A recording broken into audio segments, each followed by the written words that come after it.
Good evening. I'm staying tonight in a little hotel in the Cotswolds, and I've found a very interesting book. So I'm in the library right now at the Manor House Hotel in Moreton in Marsh, which is a 16th century sort of coaching inn type of place. And I'm in the library, which you can see the bookshelves behind me, and it's a rather nice fire burning over here. But this library is full of it's the kind of library you'd tend to get in a hotel, which is full of a sort of random collection of old books. And amongst them I found this one. Actually, this is in my room, but I am in the library. It's called Hedingham Harvest. It's Victorian family life in rural England. And this book was written in 1977 by a guy who was born in 1917, and he's relating the memories of his aunts and uncles and grandparents of what it was like growing up in Lincolnshire in the 19th century. So this is like oral history of what life was like for the working classes at that time. So I'm reading about rural Lincolnshire life, and what do you know, Worth gets a mention.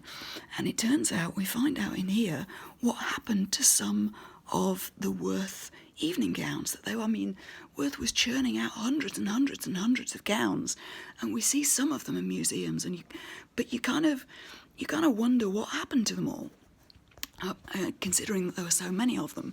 So it turns out there's this character in the family. So amongst all the stories of like blacksmiths and farmers and, having to doff your cap to the Duke and all of that, it turns out that there is a character in here called Kate Fisher, who was a great entrepreneur, and she started her career as a stewardess, serving the first-class passengers on the liners going to New York, from Liverpool to New York.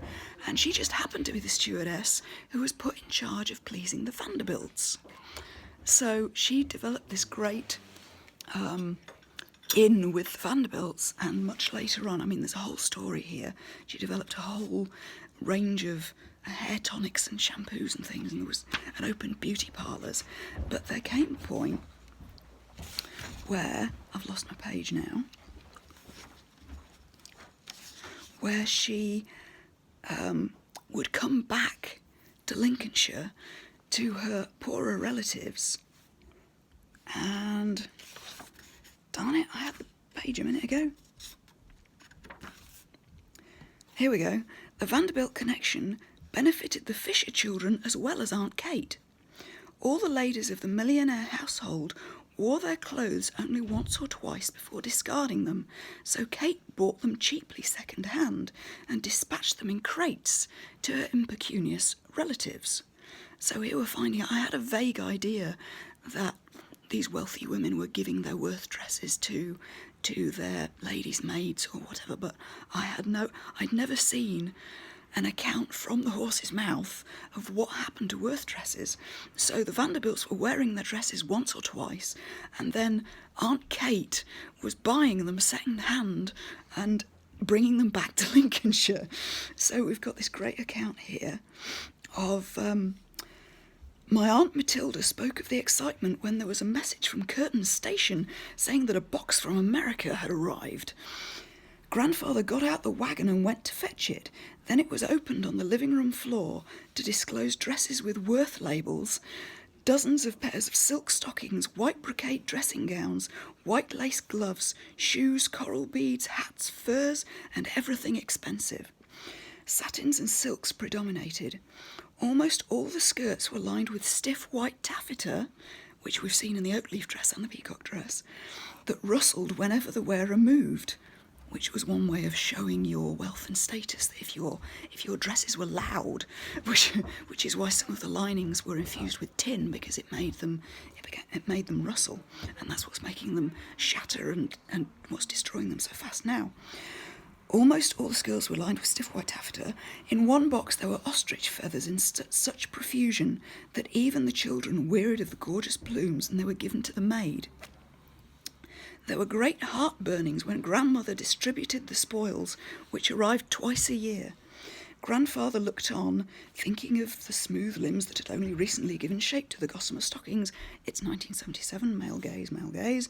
For herself, grandmother kept little. I like this sentence. Grandmother kept little, realising with her unfailing good sense that haute couture was not for a farmer's wife who made her own butter and went to chapel.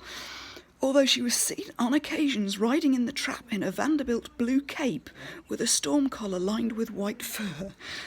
Mary was her mother's favourite, and this, coupled with a certain arrogance and force of temper, enabled her to come off best and to go about the village in superb clothes that also fitted her. On the other hand, Henry had recollections of Matilda appearing in Hedingham Church, to his deep shame, in the most flamboyant and ill-fitting silks and satins, entirely unbecoming to her age and surroundings, but of a quality that put anything that the Pitt Melvilles could muster well into the shade. There was no question of my grandmother spending time on ortling these clothes or cutting them down to fit her daughters. Thank you. It was one of her cardinal principles, like refusing to draw fowls, that she would neither sew nor knit. All the better for us. So I just thought you would like to hear that. It was lovely to hear an account of not only the wealthy women who bought Worth dresses, but an account of what happened after they were worn once or twice by their original owners. It seems like Kate, who worked for them, was sending huge crates of Worth stuff twice a year back to Lincolnshire, and her poorer relatives were wearing them around this rural village. So God only knows what the neighbours thought, or wearing them in church and looking completely out of place. So I just thought that was really funny, and you'd like to hear it. So I hope that inspires you, and why don't you do some sewing this week?